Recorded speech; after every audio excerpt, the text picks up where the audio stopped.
Bismillahirrahmanirrahim. So we start our today's lecture of role and deficiency symptoms of macronutrients. It is in continuity with that of the previous lecture. कल हमने किया था कि minerals जो है वो किस तरह से ट्रांसपोर्ट होती हैं प्लांट्स में और एसेंशियल एंड नॉन एसेंशियल जो मिनरल एलिमेंट्स हैं वो क्या होते हैं. ठीक है, आज उन्हीं एसेंशियल एलिमेंट्स की जो रोल है प्लांट्स में और उनकी डेफिशिएंसी सिम्टम्स हैं, आज हम उनको स्टडी करेंगे. So first of all, element number one are the carbon, hydrogen and oxygen.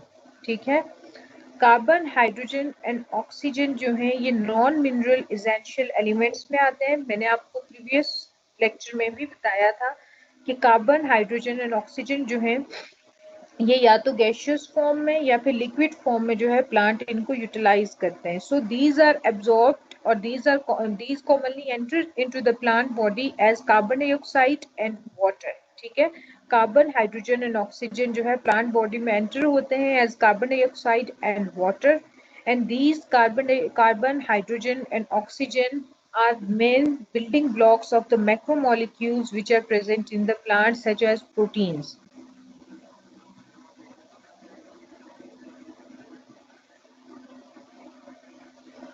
So what are the macromolecules which are formed, larger molecules which form from the smaller subunits which are known as monomers. ठीक है, so carbon, hydrogen and oxygen are the building blocks of these macromolecules, and in plants they constitute over 90% of the total dry matter of the plant. So these are also known as framework elements.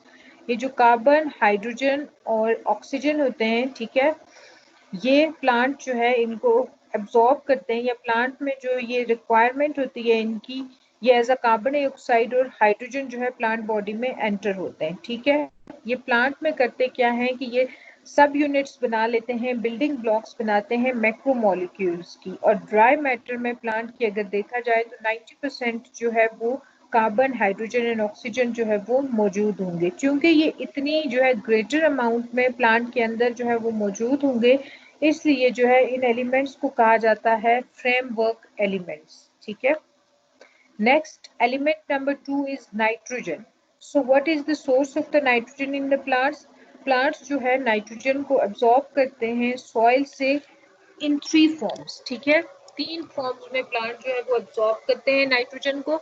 Number 1 is nitrate, number 2 is nitrite and number 3 is ammonium.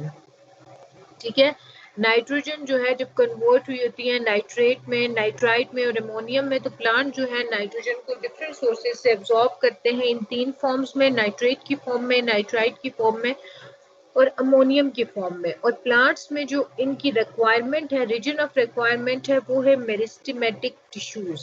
Meristematic tissues ऐसे tissues होते हैं जो cell division में जो है involve होते हैं. Growing regions होते हैं यहाँ पे जो प्लांट की जो ग्रोथ और सेल डिवीजन है उसके लिए इम्पोर्टेंट होते हैं. ठीक है, so these are required, nitrogen is required in meristematic tissues and it is absorbed in the form of nitrates, nitrites and ammonium. So what are the functions of the nitrogen in the plants? Nitrogen एक तो major constituent है plant में, किसकी? Proteins की, purines की, pyrimidines की, vitamins, chlorophyll and hormones. ठीक है, नाइट्रोजन जो है वो बेसिक या मेजर कॉन्स्टिट्यूएंट है प्रोटीन्स की, प्यूरिन्स की, पायरामिडीन्स की, विटामिन्स की, क्लोरोफिल की और हार्मोन्स की. ठीक है, देन इसके अलावा बहुत सारे जो कोएंजाइम्स हैं, जिस तरह की एफएडी है, एनएडी है, एनएडीपी है, उसमें भी जो है कोएंजाइम्स में भी जो नाइट्रोजन है वो प्रेजेंट होती है. What is FAD? It is flavin adenine dinucleotide. FAD is a coenzyme and its full form is flavin adenine dinucleotide. NAD is also a coenzyme and its full form is nicotinamide adenine dinucleotide. And NADP's full form is nicotinamide adenine dinucleotide phosphate. ठीक है, तो nitrogen जो है इन coenzymes में भी present है. और जब ओल्डर लीव्स जो है वो उनकी येलोइंग हो जाती है तो उनमें से जो नाइट्रोजन उनमें जो नाइट्रोजन मौजूद होती है वो यंगर पार्ट्स की तरफ मूव कर जाती है in the form of amines and amides, ठीक है। अब जब होता क्या है कि अमीन्स और amides both are derivatives of ammonia, okay. So when in older leaves there is yellowing of leaves, the nitrogen present in these older leaves passes to the younger parts of the plants in the form of amines and amides. So what are the functions of the nitrogen in plant? एक तो nitrogen हमने देखा कि plant absorb करते हैं nitrogen को nitrate, nitrite, ammonium की form में, और नाइट्रोजन रिक्वायर्ड होती है प्लांट्स में मेरिस्टेमेटिक टिश्यूज में। इसके फंक्शन क्या है? एक तो ये बिल्डिंग ब्लॉक बनाती है, ये मेजर कॉन्स्टिट्यूएंट होती है प्रोटीन्स का, प्यूरिन्स का, पायरामिडीन्स का, विटामिन्स, क्लोरोफिल, हार्मोन्स का। इसके अलावा ये कोएंजाइम्स हैं जिस तरह के एफएडी है, एनएडी है, एनएडीपी इनमें प्रेजेंट होती है। इसके अलावा जो ओल्डर लीव्स होती हैं जब उनमें येलोइंग कॉज होती है किसी वजह से, किसी डेफिशिएंसी की वजह से, तो उनमें जो नाइट्रोजन अगर मौजूद होगी तो वो पास आउट कर जाएगी कहाँ पे? यंगर पार्ट्स में इन the form of amines and amides. अब डेफिशिएंसी सिम्टम्स, अगर किसी प्लांट में जो है नाइट्रोजन जो है वो लिमिटेड अमाउंट में मौजूद है या बहुत कम मौजूद है या नहीं है मौजूद, तो उस प्लांट के अंदर क्या डेफिशिएंसी सिम्टम्स जो है वो प्रोड्यूस होंगे? Number 1 is its growth is stunted due to reduce cell division in dormant lateral buds. क्यों ग्रोथ स्टंट हो जाएगी? क्योंकि हमने पहले डिस्कस किया है कि नाइट्रोजन रिक्वायर्ड है मेरिस्टेमेटिक टिश्यूज में, जो ग्रोइंग टिश्यूज है जहाँ पे सेल डिवीजन हो रही है। तो जब नाइट्रोजन मौजूद नहीं होगी तो ग्रोथ जो है it is stunted due to reduce cell division, और जो लेटरल बर्ड्स इसके बनेंगे वो डोर्मेंट होंगे, ठीक है, उनकी ग्रोथ नहीं हो सकेगी। सेकंड वन इज क्लोरोसिस, इसकी वजह से भी ये जो लीव्स हैं उनकी येलोइंग समटाइम्स कॉज हो जाती है, ठीक है। देन स्प्रेस्ट और लेट फ्लावरिंग, ठीक है। फिर अगर नाइट्रोजन मौजूद नहीं होगी तो प्लांट की या तो फ्लावरिंग जो है वो बिल्कुल स्प्रेस्ड हो जाएगी, खत्म हो जाएगी, रुक जाएगी, या फिर प्लांट्स बहुत लेट जो है वो फ्लावर प्रोड्यूस करेंगे। इसके अलावा नाइट्रोजन की डेफिशिएंसी से स्टार्च कंटेंट जो है वो बहुत इंक्रीज हो जाता है, लेकिन प्रोटीन कंटेंट जो है उसके मुकाबले में बहुत डिक्रीज हो जाता है। इसी तरह जो सीरियल ग्रेन्स हैं, ठीक है, उनकी जिस तरह व्हीट वगैरह है उनकी रिंकलिंग हो जाती है। जो सीरियल ग्रेन्स हैं उनमें उनकी रिंकलिंग हो जाती है, मतलब उनसे जो है वाटर जो है वो लूज हो जाता है जिसकी वजह से वो रिंकल कर जाते हैं। और इसके अलावा जो है जो शूट एक्सेस है, प्लांट की जो शूट होती है वो उसमें पर्पल कलरेशन अपीयर हो जाती है। ये सारे सिम्टम्स है नाइट्रोजन के। ग्रोथ स्टंटेड हो जाएगी, डॉर्मेंट जो लेटरल बर्ड्स होंगे वो डोर्मेंट हो जाएंगे, ग्रो नहीं करेंगे, क्लोरोसिस होगी, समटाइम्स स्प्रेस्ड फ्लावरिंग होगी या फिर लेट फ्लावरिंग होगी, इंक्रीज होगी स्टार्च कंटेंट लेकिन डिक्रीज होगा प्रोटीन कंटेंट, सीरियल ग्रेन्स में रिंकलिंग हो जाएगी और शूट एक्सिस पे पर्पल कलरेशन अपीयर होगी। नाउ द एलिमेंट 3 है फास्फोरस। फास्फोरस जो है सॉइल में मौजूद होता है ऑर्गेनिक और इनऑर्गेनिक फॉर्म्स में, लेकिन जो प्लांट है वो एब्जॉर्ब करते हैं फास्फोरस को इनऑर्गेनिक फॉर्म्स में, जिस तरह के मोनोवेलेंट फॉस्फेट आयंस हैं या फिर डाइवेलेंट फॉस्फेट आयंस की फॉर्म में, ठीक है। सॉइल में फास्फोरस मौजूद होता है इनऑर्गेनिक फॉर्म में as well as in organic form, but plants absorb phosphorus in inorganic forms, that is monovalent phosphate anions and divalent phosphate anions। और ये प्लांट में कहाँ पे रिक्वायर्ड होता है फास्फोरस? मोस्टली जो यंगर टिश्यूज होते हैं प्लांट्स में उनमें जो है फास्फोरस की रिक्वायरमेंट होती है, ठीक है। So what are the functions of phosphorus? के फंक्शंस क्या हैं प्लांट्स में? सबसे इंपॉर्टेंट फंक्शन है कि ये कॉन्स्टिट्यूएंट है फॉस्फोलिपिड्स का। फॉस्फोलिपिड जो मेम्ब्रेन लिपिड्स होते हैं, जो मेम्ब्रेन बाउंड होते हैं, मेम्ब्रेन्स पे मौजूद होते हैं लिपिड्स के साथ, जब जहाँ पे फॉस्फोरस मिलके जो है मेम्ब्रेनस स्ट्रक्चर जो है बनाता है, तो ये कॉन्स्टिट्यूएंट होता है फॉस्फोलिपिड्स का, ठीक है। इसके अलावा न्यूक्लिक एसिड्स में, न्यूक्लियोटाइड्स में, कोएंजाइम्स में, एटीपी मेटाबॉलिक इंटरमीडिएट्स में, शुगर फॉस्फेट्स में, फोटोसिंथेसिस में, ये इन सब में जो है फास्फोरस जो है वो रोल प्ले करता है। और इसके डेफिशिएंसी सिम्टम्स क्या हैं? अगर फास्फोरस जो है प्लांट में लिमिटेड अमाउंट में जो है मौजूद होगा तो एक तो ये होगा कि जो लीव्स हैं उनके ऊपर रेड कलर के या पर्पल कलर के पिगमेंट्स अपीयर होना शुरू हो जाएंगे, ठीक है। लीव्स के ऊपर रेड और पर्पल कलर के पिगमेंट्स अपीयर होना शुरू हो जाएंगे। इसके अलावा प्री मेच्योरली जो है लीव्स और जो फ्लोरल बर्ड्स हैं वो गिरना शुरू हो जाएंगे। Premature fall of leaves and floral buds occur. ठीक है।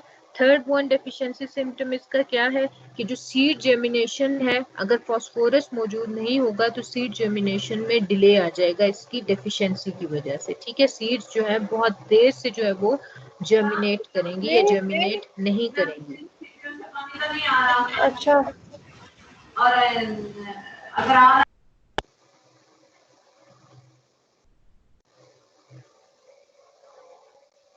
So what is the fourth one कि जो ओल्डर लीव्स होंगी, जब फास्फोरस जो है वो डेफिशिएंट होगा, वो मौजूद नहीं होगा प्लांट के अंदर, तो ओल्डर लीव्स सबसे पहले इफेक्ट होंगी। ठीक है, इसकी डेफिशिएंसी की वजह से। और ओल्डर लीव्स क्या हो जाएंगी कि डार्क ब्राउनिश कलर अपीयर हो जाएगा ओल्डर लीव्स का। ठीक है। तो डेफिशिएंसी सिम्टम्स फास्फोरस के क्या है, एक तो लीव्स के ऊपर रेड और पर्पल पिगमेंटेशन अपीयर हो जाती है, लीव्स एंड फ्लोरल बर्ड्स की प्रीमेच्योर फॉल हो जाती है, गिर जाते हैं जल्दी पत्ते भी और फ्लोरल बर्ड्स भी। सीड की जो जर्मिनेशन है वो डिले हो जाती है और जो ओल्डर लीव्स हैं वो डार्क ब्राउनिश कलर की हो जाती हैं इंस्टेड ऑफ ग्रीन। ठीक है। Fourth element is potassium. Potassium जो है वो हम एब्जॉर्ब करते हैं plants in the form of potassium ions. ठीक है। पोटेशियम आयंस की फॉर्म में एब्जॉर्ब होता है और प्लांट्स में जो इनके रीजन ऑफ रिक्वायरमेंट है, जहाँ पे ये रिक्वायर्ड होता है, वो अगेन मेरिस्टेमेटिक टिश्यूज जहाँ पे सेल डिवीजन हो रही होती है और जो रूट और लीव्स की टिप्स होती हैं वहां पे रिक्वायर्ड होता है पोटेशियम। सो पोटेशियम जो है वो क्या करता है कि एक्यूमुलेट हो जाता है ओल्डर लीव्स में। ठीक है। इसके फंक्शन क्या है, पोटेशियम बहुत इंपॉर्टेंट है स्टोमेटल ओपनिंग के लिए, क्योंकि ये सोडियम पोटेशियम पंप क्रिएट होता है जिसकी वजह से स्टोमेटा जो है वो ओपन और क्लोज होते हैं। सो it is very essential for stomatal opening के लिए एसेंशियल है। इसके अलावा शुगर की जो ट्रांसलोकेशन होती है एक प्लेस से दूसरे प्लेस में प्लांट्स में, उसके लिए इम्पोर्टेंट है। Potassium is also required during protein synthesis. It is also required in activation of enzymes, and it is also required in maintenance of cell turgor, as we have studied and discussed earlier about it. So, potassium is essential for stomatal opening, translocation of sugar molecules, in protein synthesis, in activation of enzymes, and maintenance of cell turgor pressure. It also determines the anion cation balance in the cell, जिस तरह हमने ion exchange theory में भी पढ़ा था potassium का role. ठीक है। तो ये डिटरमिन करता है। इसके अलावा एनायन केटाइन जो सेल में उसके लिए भी इम्पोर्टेंट है potassium. So what are the deficiency symptoms of potassium. Potassium जब नहीं होगा तो मोटेल्ड या मार्जिनल जो क्लोरोसिस है वो होगा, और उसके बाद क्या होगा, क्लोरोसिस के बाद नेक्रोसिस हो जाएगा।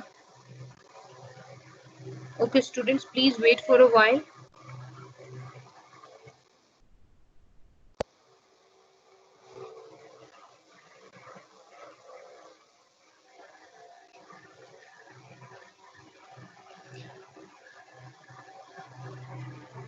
Okay, coming back to the lecture. Potassium की डेफिशिएंसी से क्या होगा कि जो मार्जिन्स होते हैं लीफ के, ठीक है, पहले वहां पे क्या होगा, क्लोरोसिस होगा, येलोइंग हो जाएगी लीव्स की। ठीक है।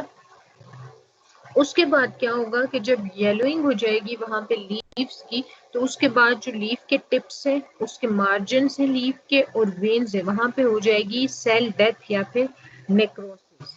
ठीक है। सबसे पहले फास्फोरस की पोटेशियम की डेफिशिएंसी की वजह से क्या होगा कि जो लीव्स है उनमें क्लोरोसिस होगा लीव्स के मार्जिन्स पे। ठीक है। क्लोरोसिस के बाद क्या होगा कि जो लीफ की टिप्स, मार्जिन्स और वेन्स हैं वहां पे जो है सेल डेथ होना शुरू हो जाएगी, नेक्रोसिस हो जाएगा। ठीक है। सेकेंड वन क्या है इसकी डेफिशिएंसी सिम्टम्स की, जो एपिकल डोमिनेंस है वो नहीं होगी, जिसकी वजह से रोजेट या फिर बुशी जो हैबिटेट है वो हो जाएगी, अपीयर हो जाएगी प्लांट में। ठीक है। प्लांट्स के अंदर क्या होगा कि जो एपिकल डोमिनेंस का फिनोमेना है, जहां पे क्या होता है कि जो मेन या सेंट्रल स्टेम होती है प्लांट की वो डोमिनेंट होती है ओवर द साइड स्टेम्स, ठीक है। अब जब ये डोमिनेंट होती है ओवर द साइड स्टेम्स तो क्या हो जाती है कि ब्रांचिंग सी अपीयर होती है एक तरफ से, ठीक है। लेकिन जब ये एपिकल डोमिनेंस का फिनोमेना नहीं होगा तो इसकी वजह से जो प्लांट्स हैं वो बुशी फॉर्म में हो जाएंगे, रोजेट फॉर्म में हो जाएंगे, मतलब एक्यूमुलेटेड फॉर्म में उनकी लीव्स नजर आएंगी, ठीक है। उनकी जो स्टेम है या उनकी जो ब्रांचेस हैं वो इस तरह से नजर आएंगी। तो जो पोटेशियम है इसकी डेफिशिएंसी सिम्टम्स की वजह से जो है वो एपिकल डोमिनेंस जो है वो भी नहीं होगी। इसके अलावा पोटेशियम की एब्सेंस की वजह से जो कैम्बियल एक्टिविटी है वो भी जो है प्लांट्स के अंदर नहीं होगी, ठीक है। कैम्बियल एक्टिविटी असल में क्या है कि कैम्बियम प्लांट्स के अंदर जो एक्टिवली डिवाइडिंग सेल्स होते हैं कैम्बियल सेल्स, ठीक है, between the xylem and phloem, और ये सेकेंडरी ग्रोथ के लिए इंपॉर्टेंट होते हैं। तो जब लॉस ऑफ कैम्बियल एक्टिविटी होगी तो इसका क्या मतलब है कि जो सेकेंडरी ग्रोथ है प्लांट्स में वो भी नहीं होगी, ठीक है। सो कैम्बियल सेल्स या कैम्बियल एक्टिविटी जब नहीं होगी प्लांट्स के अंदर तो जो सेकेंडरी ग्रोथ है प्लांट्स के अंदर वो भी नहीं होगी। Then fourth one deficiency symptom is disintegration of plastids. Plastid जो एक सेल ऑर्गेनेली है प्लांट सेल के अंदर, ठीक है, मेम्ब्रेन बाउंड ऑर्गेनेली होती है, और ये क्या करते हैं कि यहाँ पे ये जो प्लास्टिड्स होते हैं इन्हीं के अंदर जो है क्लोरोप्लास्ट होता है एंड देन क्लोरोफिल, यहीं पे फोटोसिंथेसिस होता है। तो डिसइंटीग्रेशन ऑफ प्लास्टिड्स की वजह से क्या होगा कि फोटोसिंथेसिस का प्रोसेस भी जो है वो डिस्टर्ब होगा। Fifth one is rate of respiration increases, ठीक है। इनकी डेफिशिएंसी सिम्टम्स की वजह से रेस्पिरेशन का रेट बहुत ज्यादा हो जाएगा और क्या हो जाएगा, फोटोसिंथेसिस का काम हो जाएगा। Then the dieback of shoots, that is progressive death from shoot tip towards base. अब क्या होगा कि डेफिशिएंसी सिम्टम, डेफिशिएंसी की वजह से पोटेशियम की जो शूट्स हैं वो क्या होना शुरू हो जाएंगी, उनकी प्रोग्रेसिव डेथ होना शुरू हो जाएगी कि शूट टिप पहले जो है वो उसमें नेक्रोसिस होगा and then it moves towards the base, जिसकी वजह से क्या होगा कि शूट जो है वो खत्म हो जाएंगी, they become dieback. So what are the deficiency symptoms of potassium? First of all जो मार्जिनल क्लोरोसिस है लीफ में वो अकर करेगा। इस मार्जिनल क्लोरोसिस की वजह से क्या होगा, देन जो रूट की लीफ की टिप्स हैं, मार्जिन हैं या वेन्स हैं, वहां पे जो है नेक्रोसिस होगा, सेल डेथ कॉज होगी। इसके अलावा प्लांट्स में एपिकल डोमिनेंस नहीं होगी जिसकी वजह से प्लांट अपीयर करेंगे एक बुशी फॉर्म में, ठीक है। इसकी वजह से प्लांट में कैम्बियल एक्टिविटी नहीं होगी जिसकी वजह से सेकेंडरी ग्रोथ जो है प्लांट के अंदर वो नहीं होगी। देन जो प्लास्टिड्स हैं वो डिसइंटीग्रेट कर जाएंगे जिसकी वजह से जो फोटोसिंथेसिस का प्रोसेस है वो डिस्टर्ब होगा। रेट ऑफ रेस्पिरेशन जो है वो बहुत ज्यादा हो जाएगा और रेट ऑफ फोटोसिंथेसिस जो है वो कम हो जाएगा। And then the programmed death of shoot from starting from root tip towards the shoot base. So element number 5 is calcium. Plant जो है वो एब्जॉर्ब करते हैं कैल्शियम को in the form of calcium ions, ठीक है। और जो सैंडी सॉइल होती है वो यूजुअली जो है वो डेफिशिएंट होती है in that of calcium ions, ठीक है। अब रीजन ऑफ रिक्वायरमेंट्स कहाँ है प्लांट में, मेरिस्टेमेटिक टिश्यूज में कैल्शियम रिक्वायर्ड होता है, डिफरेंशिएटेड जहाँ पे सेल डिफरेंशिएशन हो रही होती है वहां पे टिश्यू रिक्वायर्ड होता है, कैल्शियम रिक्वायर्ड होता है। और ये भी जो कैल्शियम है ये भी जो है वो एक्यूमुलेट हो जाता है इन द ओल्डर लीव्स, ठीक है। तो कैल्शियम जो है एब्जॉर्ब होता है सॉइल से in the form of calcium ions, ये मेरिस्टेमेटिक टिश्यूज में रिक्वायर्ड होता है। और डिफरेंशिएशन जो टिश्यूज हैं, सेल डिफरेंशिएशन हो रही होती है जहाँ पे जिन टिश्यूज में वहां पे रिक्वायर्ड होता है और ओल्डर लीव्स में जो है वो एक्यूमुलेट हो जाता है।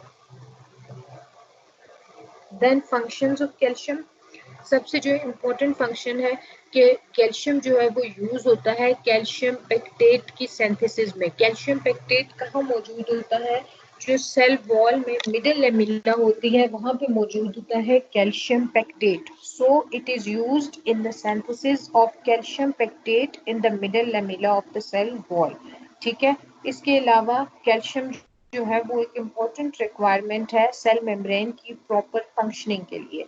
सेल वॉल में मिडिल लेमिला में कैल्शियम पेक्टेट की सिंथेसिस में जो है ये फंक्शन करता है। इसके अलावा सेल मेम्ब्रेन की प्रॉपर फंक्शनिंग के लिए कैल्शियम जो है वो रिक्वायर्ड होता है। ठीक है। इसके अलावा माइटोसिस के दौरान जो माइटोटिक स्पिंडल्स बनते हैं या स्पिंडल फॉर्मेशन होती है, उसमें भी जो है कैल्शियम रिक्वायर्ड होता है। ठीक है। अब जो फाइटो हार्मोन्स हैं, प्लांट के अंदर जितने भी हार्मोन्स पाए जाते हैं, ठीक है, उनकी फंक्शनिंग के लिए भी जो है कैल्शियम इम्पोर्टेंट है। किस तरह से कि ये as a second messenger act करता है in the action of the phyto hormones, so it is very necessary for the function of the phyto hormones. इसके अलावा ये एक्टिवेट करता है बहुत सारे एंजाइम्स को, जिस तरह के एटीपेज हैं, काइनेज है, सक्सिनेट डिहाइड्रोजिनेज है। ठीक है। तो फंक्शंस इसके क्या क्या हुए? कैल्शियम एक तो रिक्वायर्ड है कैल्शियम पेक्टेट की फॉर्मेशन में, मिडल लेमिला में, सेल वॉल में, सेल मेम्ब्रेन की प्रॉपर फंक्शनिंग के लिए इम्पोर्टेंट है, माइटोटिक जो स्पिंडल्स हैं उनकी फॉर्मेशन के लिए इम्पोर्टेंट है। ठीक है।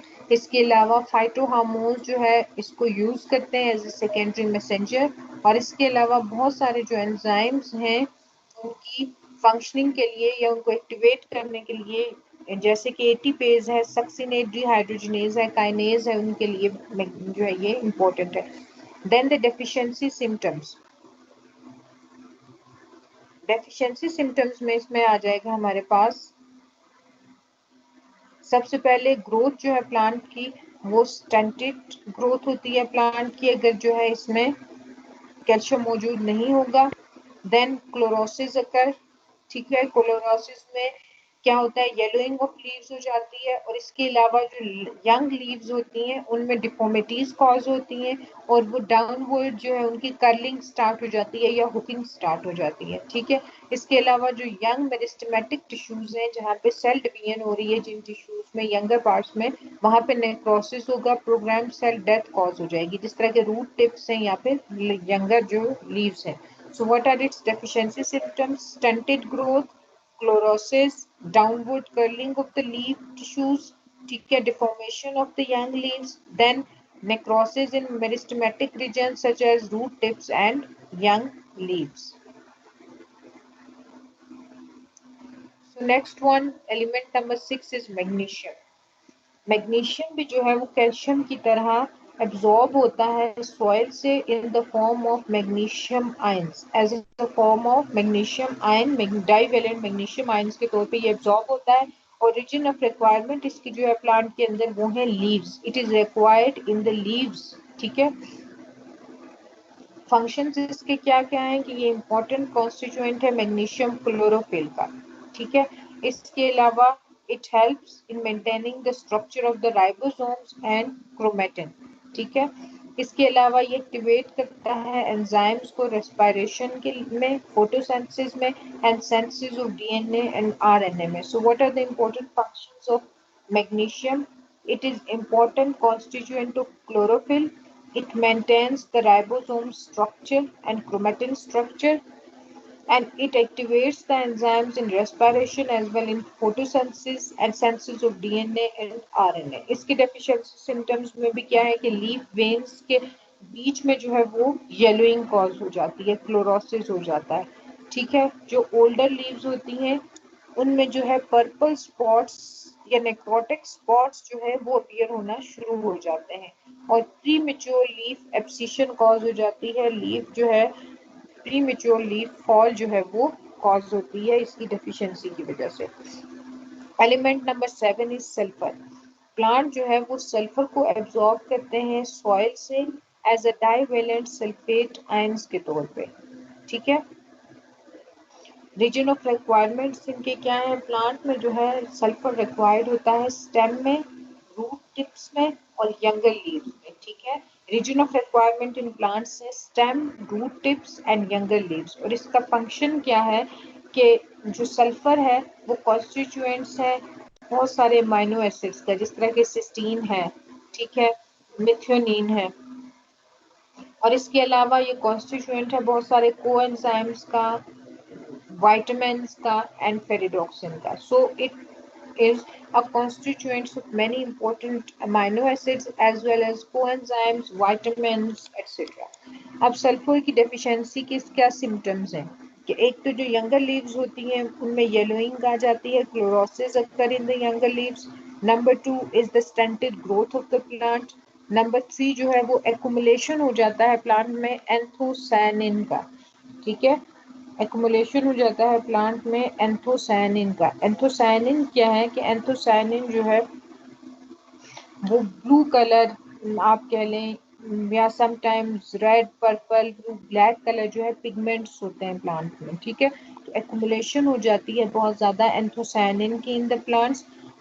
और इसके अलावा जो टर्मिनल बर्ड की ग्रोथ होती है वो इनहिबिट कर देती है, सल्फर डेफिशिएंसी की वजह से इनहिबिट हो जाती है, ठीक है। और जो लेटरल बर्ड्स हैं वो प्री मेच्योरली डेवलप हो जाते हैं। जब टर्मिनल बर्ड जो है उसकी ग्रोथ सस्पेंड होगी तो जो लेटरल बर्ड्स होंगे वो जल्दी डेवलप हो जाएंगे, so they develop prematurely. So sulphur deficiency causes yellowing of younger leaves, stunted growth, accumulation of anthocyanin, and terminal bud growth inhibition, and lateral bud development, premature development. These are the role and deficiency symptoms of some nutrients. So, if you have any questions, student आप लोग chat box में पूछ सकते हैं.